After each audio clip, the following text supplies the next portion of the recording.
Welcome to my channel. Don't forget to like and subscribe. My alien wife, who left me years ago, returned with a baby in her arms. The knock wasn't polite. It was urgent, frantic, and oddly rhythmic. 3 fast pounds, 2 slow ones, then another sharp rap, like whoever was out there had studied human door-knocking patterns from a sitcom and decided to improvise. Cole Turner stared at the hatch of his dome apartment, half a sandwich in one hand, the other wrapped around a lukewarm bottle of Martian ale. He was not expecting visitors, especially not during a magnetic sandstorm, when visibility was reduced to "you're probably about to be disintegrated" levels, and most people with any sense stayed indoors, preferably under furniture. He blinked, squinted, then said to no one, "Great. Either I've ordered delivery in my sleep again, or the storm's evolved and learned percussion." The knock repeated, this time accompanied by a voice. "Cole, open up." He froze. The bottle slipped from his hand, thunked softly onto the metal floor, and rolled under the couch. The voice was female, familiar, too familiar, soft, urgent, and layered with something he hadn't heard in years: regret. He walked to the hatch slowly, every step heavier than the Martian gravity ought to allow. "If this is a prank," he muttered, "I hope someone brought popcorn. I'm about to have a nervous breakdown in 4K. The airlock hissed, the outer panel slid open with a groan. Dust and static poured in, and standing there, outlined in red stormlight, was a figure Cole hadn't seen in nearly 7 years. Elara. She looked like she hadn't aged a day. Or maybe she had, and the universe had just preserved her in some cruel, timeless stasis. Her long, dark hair was tucked beneath a weather-shielded hood. Her skin shimmered faintly with that Liverian iridescence that had once driven Cole mad with fascination, and her pointed ears twitched like they were tuning to a frequency only she could hear. But that wasn't the part that knocked the air out of his lungs. In her arms, bundled in a thermal sling, was a child. Cole stared. The child stared back. "Hi," Elara said, her voice trembling. "This is Kale." The child, impossibly quiet, lifted a hand and waved. A spark flickered between his fingers, more curious than dangerous. Cole took a step back. "Nope," Elara blinked. "Nope. Nope, you don't get to show up during an electrical sandstorm with a miniature me and a smile that says, 'Oops, that's not how interplanetary abandonment works.' It wasn't like that, because if it was like that, I'd say, 'Hi, come in! Let's catch up over the 7 years you ghosted me.' Literally ghosted, like in the space sense. Disappeared, off the grid. Do you know how hard it is to stalk someone across 3 star systems? I tried." The storm whirled louder outside. Kale sneezed. The sneeze created a tiny ripple in the air, like space had briefly glitched. Cole pointed. "And that, what is that? Was that a sneeze or a low-yield pulse bomb?" Elara shifted uncomfortably. "He's gifted. You think?" She stepped forward. "Cole, can I come in?" He hesitated, rubbed his face and sighed. "Fine, but if the kid explodes anything else, I'm billing you. I have 1 functioning coffee maker left, and it already hates me."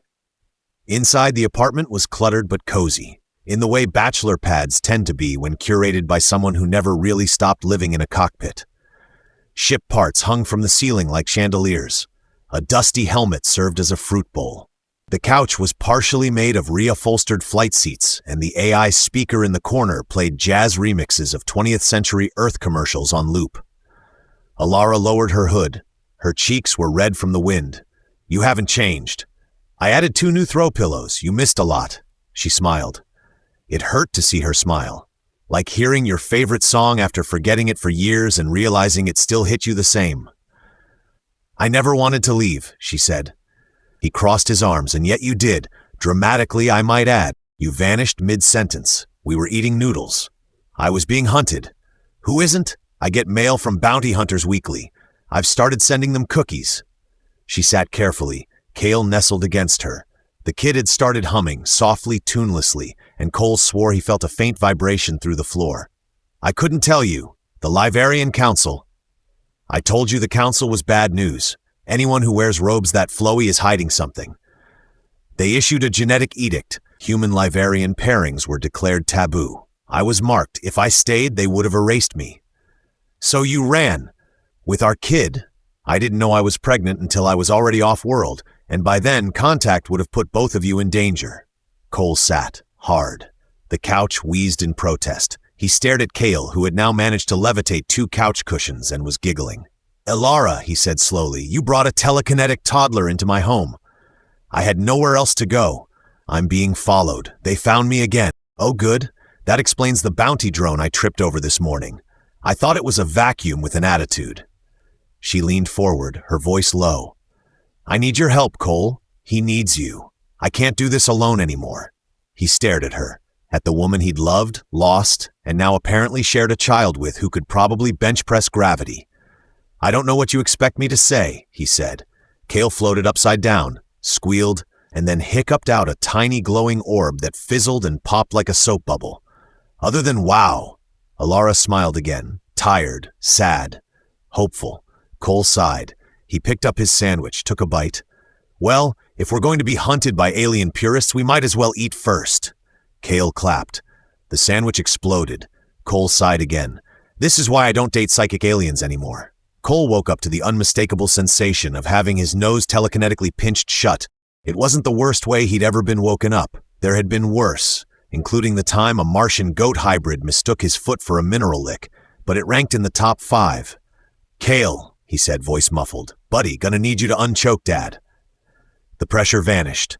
He inhaled deeply, coughed, and sat up. The kid was floating upside down again, arms folded across his chest in what could only be described as smug defiance. You snore, Cale announced. I don't snore. You snore like a dying warp drive, said Elara from the kitchenette, already halfway through making some sort of fluorescent breakfast goo. She looked suspiciously rested for someone who'd spent the night being hunted by authoritarian aliens. Cole swung his legs off the couch and groaned. Remind me why I agreed to this. Because you're the father. Debatable. Because you're emotionally damaged and lonely. Accurate. Cale flipped upright and hovered just above the floor, head tilted like a curious cat. What's emotionally damaged mean? It means Daddy gets cranky when he doesn't have coffee, Cole said. Which, by the way, is a major intergalactic emergency right now, since someone exploded my last sandwich in the coffee machine. Cale raised a hand timidly. Sorry, Cole exhaled. It's fine. I didn't need working appliances, or order, or sanity.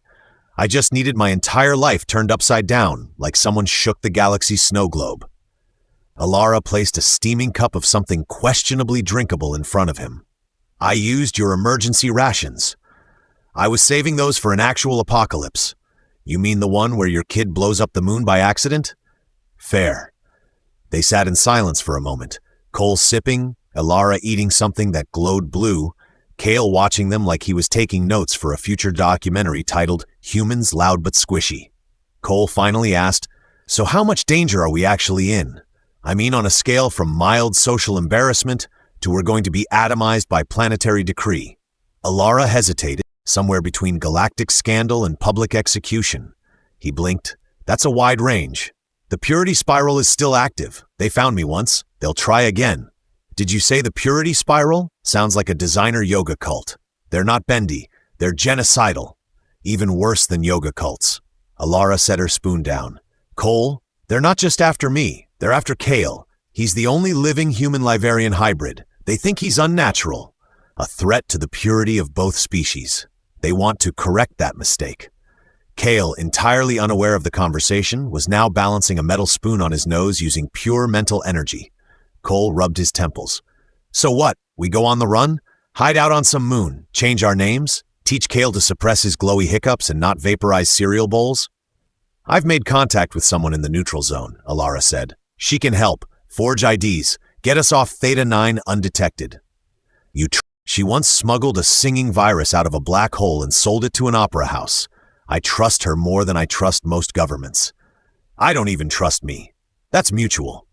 He leaned back. So the plan is, escape Theta 9, run to some unregulated space station full of war criminals and spice dealers, and hope your contact can turn us into an unassuming family of space tourists. Essentially. Can I be a retired assassin with a heart of gold? You already have the grumpiness? Just need the gold. Cale tugged on Cole's sleeve. Will I go to school in the neutral zone? Cole raised an eyebrow. That depends. You planning to blow up any classmates? Only if they're mean, Elara. Him a look. Cale. Okay, no explosions. Cole drained his cup, then stood. All right, let's pack. I haven't run from a fascist regime in, a whole Tuesday. It took less than an hour to get everything ready, mostly because Cole lived like a man perpetually half-packed. He tossed a duffel of clothes into the hover sled, grabbed a few ancient photographs from his console drawer, and pried open the maintenance bay panel where his old pistol was still magnetically sealed. Cale stared at it wide-eyed. "Is that a ray gun?" "It's a just in case someone tries to hurt you, or me or the coffee machine." "You still have a coffee machine?" "I believe in miracles." They left just before sunset. The storm had died down, leaving Theta 9's atmosphere thick with magnetic residue and the smell of ionized rust. Elara kept Cale close while Cole led them through the industrial tunnels behind his bar, routes he hadn't used since he smuggled whiskey to a rebel librarian 3 years ago. At the loading bay, the Rust Bucket Symphony sat like a wounded animal, old, patched, and inexplicably humming to itself. "You still fly that thing?" Elara said. "She's reliable. She has moss growing on the landing gear. She's organic, she's sentient, she's opinionated." A panel slid open on the side of the ship. "I heard that," the ship's voice blared. "I was napping." "Good morning, Symphony," Cole said. "How do you feel about one last galactic run?" "I'd feel better if you cleaned out the ventilation ducts. There's a smell." "That's me," Cale said proudly. The ship paused. "Oh, a child. Wonderful. Does he come with insurance?" Cole climbed aboard, helped Elara and Cale up, and strapped into the pilot's seat. The controls lit up, flickering through decades of updates and personality quirks. "All right, old girl," he whispered. "Let's vanish." Engines thrummed, panels blinked. Cale giggled as the gravity field adjusted, and the Rust Bucket Symphony, groaning with age and attitude, lifted off into the sky like a stubborn old dragon who had just remembered how to roar. Cole leaned back in the pilot's seat, eyes half-lidded, one hand lazily tapping the control panel while the other gripped a travel mug labeled "If Found, Return to Space Dad." Beside him, Elara monitored the rear sensors with the kind of intense concentration usually reserved for disarming neutron bombs or reuniting socks from the laundry dimension. Cale was asleep in the co-pilot chair, softly snoring, his hands twitching with the occasional dream hiccup that caused buttons to flicker and one unfortunate fuse to short out with a tiny puff of betrayal. "Remind me again," Cole said, taking a sip, "why we didn't just fake our deaths and retire on that orbital donut shop near Jupiter?" "Because they don't have bathrooms," Elara muttered. "Luxury never includes plumbing. Also, the last time you were there, you told the owner his food tasted like deep-fried disappointment, and he threatened to throw you into a black hole." "That's an exaggeration. He said he'd launch me toward a black hole. Totally different." She smirked but didn't look up. The sensor display pinged, then pinged again, this time with a tone so smug Cole was convinced the ship's interface was judging them. "What now?" he asked. "We've got a tail," she said, tapping the screen. "Same signature as before. Purity Spiral scout ship. Smaller than us. Faster." Cole sighed. "Of course it's faster, because why wouldn't the hateful space racists have the good engines?" "They're not firing," Elara said. "Yet, they're tracking." "Well, maybe they're just lonely. We could offer them muffins." "They don't want muffins." "Everyone wants muffins, except Cale, who, by the way, somehow managed to levitate a bag of flour into the ventilation ducts yesterday. We're going to smell like ghost pancakes for weeks." The ship jolted suddenly. Cale snorted awake, blinking wildly. "Did we hit something?" "Just turbulence," Cole said. "We're in space," Cale pointed out. "Okay, smart kids, space turbulence. It's a thing." "It's really not," Elara said. "I'm trying to be comforting." Cale sat up and rubbed his eyes. "Are we being chased again?" Cole hesitated. "Not chased, just same thing." "Well, when you write the parenting handbook for raising semi-telekinetic hybrid children on the run from space fascists, you can pick the vocabulary." Cale looked thoughtful. "Can I make up words?" "Only if they're funny. Blorptastic. Sold." Elara interrupted the moment. "They're closing. They're scanning us now." Cole tapped the comms. "Symphony, you awake?" The ship's voice came on, groggy and cranky. "Technically, why? Someone's following us and they're being very impolite." "Do you want evasive maneuvers or passive-aggressive messages?" "Can I pick both?" The ship made a grumbling noise and then fired a transmission pulse. A moment later, a garbled message returned, static, high-pitched shrieking, and a clear line in Liverian that translated loosely to "Surrender the abomination, and we will end you quickly." Cole scratched his head. You know, I kind of preferred it when people threatened me in Galactic Common. At least then I could argue. Kale frowned. What's an abomination? You're not an abomination, Elara said firmly. You're a walking miracle of biology and sarcasm, Cole added. And they want to hurt me? They won't get the chance, Elara said, voice like steel wrapped in velvet. The scout ship flashed again on the sensor. It was gaining. Cole flipped switches and angled the ship toward a dense asteroid field that looked like someone had exploded a rock planet in a fit of artistic rage. Are you seriously flying through that? Elara asked. I call it the Nope Belt. Great for losing creeps with superiority complexes and bad taste in hull design. You're insane. I've had years to practice. The Rust Bucket Symphony dove into the field with all the grace of a flaming trash can on roller skates. Keel squealed with delight as Cole twisted through narrow gaps, debris scraping along the hull. The pursuing scout ship followed, more nimble, more aggressive, but not more reckless. Cole flicked the ship's underside vent open. Kale, he said, remember that flower incident? Yeah? Want to do it again, but intentionally? Kale grinned. Moments later, the scout ship caught up, only to be blasted by a geyser of fine white powder expelled from the Symphony's lower hatch.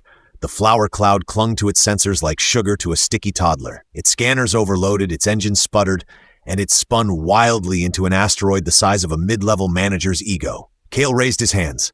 Flower power! Cole grinned. And that, son, is why baking is an essential survival skill. They emerged from the asteroid field triumphant, though slightly tilted because of minor hull denting and the fact that the artificial gravity was having a nervous breakdown. I think we lost them, Elara said, double-checking the screens. We bought time, Cole said. Not peace. They'll be back. But now we know the trick works, Kale said. Can I throw spaghetti next time? Cole patted his head. Kid, you're going to be... They set course again. Quora 5 still 4 days away at current speed, maybe 2 if the warp core stopped being passive-aggressive about its workload. Cole stood, stretching, and headed to the galley to check what counted as food these days. Don't explode anything while I'm gone, he called. Kale and Elara chorused back, no promises. Cole smiled. It was chaos. It was danger. It was running from certain doom with a smart-mouthed alien, a telekinetic kindergartner, and a ship that thought it was underpaid. But it was also in some strange, broken, wonderful way, exactly what he'd been missing. Cole entered the marketplace on Quora 5 with his jacket zipped to the chin, sunglasses that doubled as facial recognition jammers, and a hat that could only be described as criminally outdated.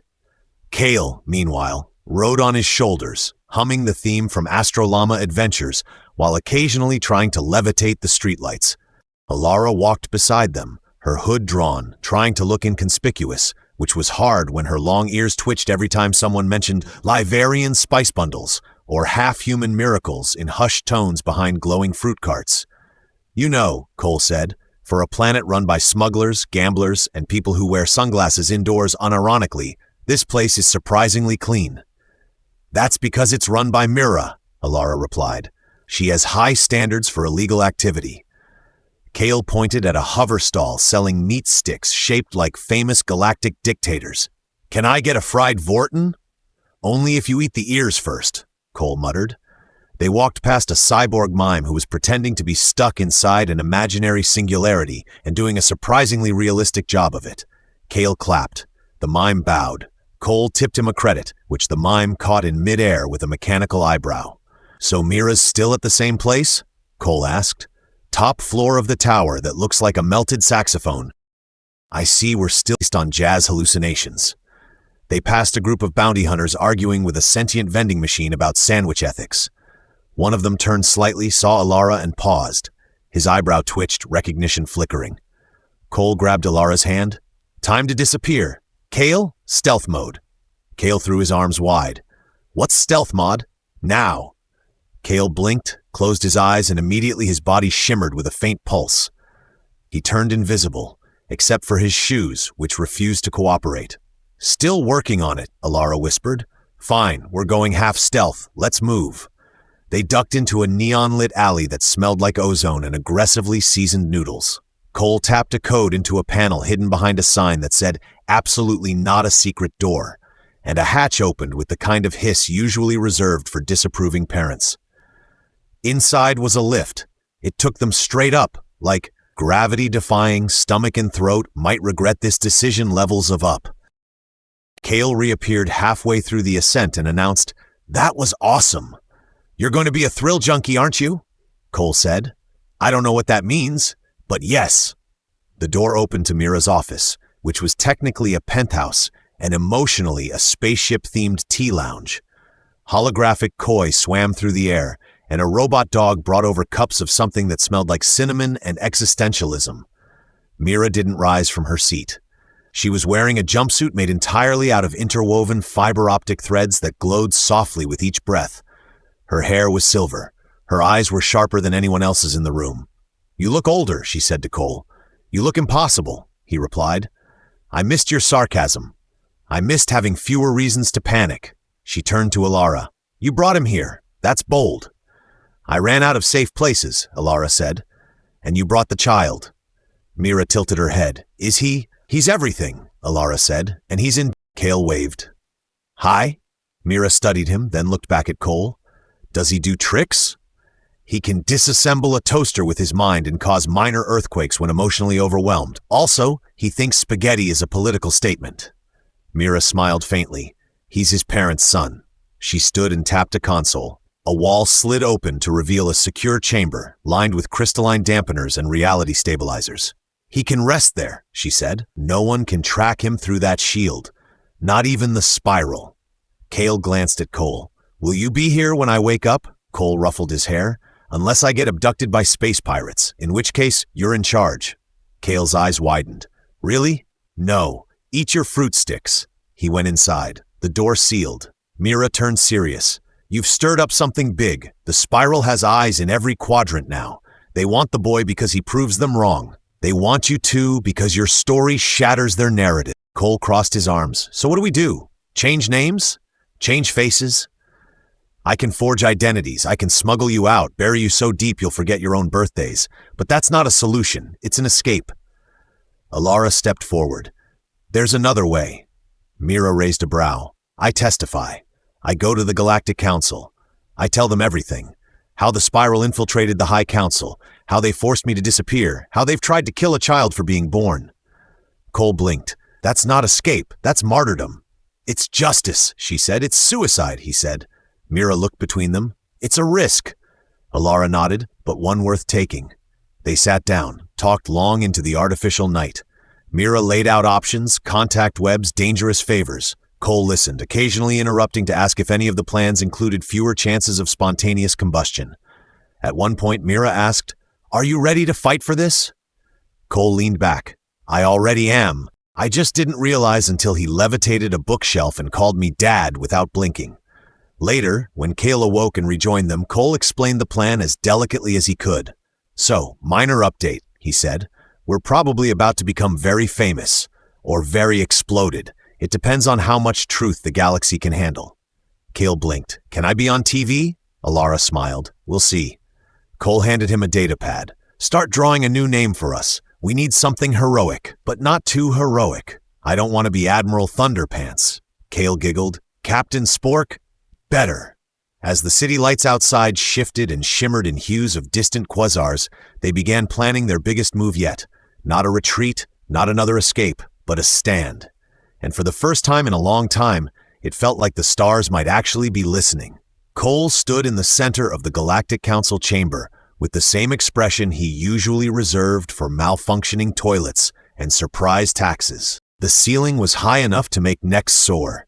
The acoustics made every whisper sound like a thunderclap, and the delegates looked like they'd been designed by a committee trying to out-bizarre each other. One of them was a floating cube wearing spectacles. Another was a jellyfish in a hover suit that smelled faintly of cinnamon and terror. He adjusted his jacket, cleared his throat, and muttered to Elara, "Remind me again why I'm the one giving the opening speech? Because if I go first, they'll assume I'm trying to start a rebellion. And if I go first, they'll assume you're trying to sell them discount starships and emotional damage." Reasonable. Cale stood between them, holding Elara's hand with one and Cole's with the other. He looked oddly calm, considering he was the most politically controversial child in the galaxy. He'd also taped a smiley face sticker to the front of his shirt for diplomacy. Cole stepped forward. The murmurs fell. The lights dimmed because apparently everything in galactic politics needed mood lighting. "I'm not a diplomat," he began, "or a scholar, or anyone particularly qualified to be here. I'm just a guy who flew ships, tended bar, and got left holding a baby with god-level sneeze powers." There were a few raised eyebrows. The jellyfish nodded solemnly. "But here's what I've learned. People, no matter their shape, language, or taste in foot coverings, tend to fear what they don't understand. And when they're scared, they either try to destroy what scares them or run away from it." He looked back at Elara and Kale. "I did both, at different points, and it didn't help. What helped was staying, learning, listening, getting sneezed on repeatedly." A delegate made a noise like an offended modem. Cole continued. "Kale isn't dangerous because of what he is. He's dangerous if we decide he shouldn't exist. If we start measuring people by how well they fit into the boxes we made centuries ago, we're just building prettier prisons." There was silence. Somewhere in the back, someone coughed, possibly emotionally. Elara stepped forward next. Her words were clearer, firmer, less reliant on comedic deflection. She detailed the exile, the neural deterrent, the purity spiral's infiltration of the Laverian High Council, the assassins, the fear, the running. She ended with, "I chose to disappear so I wouldn't die. Now I choose to speak so others can live." Kale, apparently feeling inspired, raised his hand. "I can count to 10 in 4 languages. Also, I didn't blow up anything this week." A few delegates chuckled. One of them offered him a glowing candy from a floating dish. Kale took it, bowed, and whispered, "I'm gonna frame that." The deliberation took hours. Mira waited with them in a secured suite above the chamber, playing a game of Guess That Alien's Purpose with Cole, who insisted the beetle-faced diplomat from Sector Q9 was actually just 3 sentient pretzels in a... The final verdict came in the form of a holographic vote. Motion passed, 72-3. Cole blinked. "We won?" Elara let out a breath she'd been holding for 7 years. "We won." Mira raised a cup of tea. "To love chaos and morally ambiguous pastries." In the days that followed, the fallout was seismic. The purity spiral was exposed and dismantled. Several Laverian leaders resigned in what was either shame or a strategic retreat to their summer moons.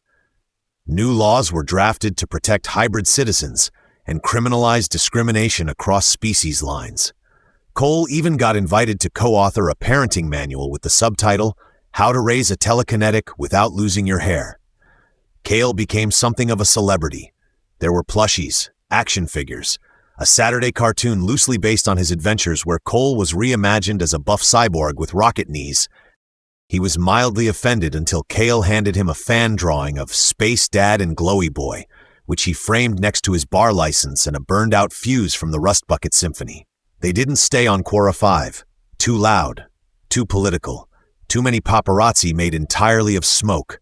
Instead, they refitted the symphony, gave her a tune-up, taught Kale to fly her in the simulator, which went about as well as expected. 1 minor spatial implosion and 3 crash test drones later, he landed his first approach like a pro. Symphony even stopped complaining about the kids' music. Cole opened a floating cafe in orbit over Penderon, serving strong coffee, breakfast cubes, and questionable advice.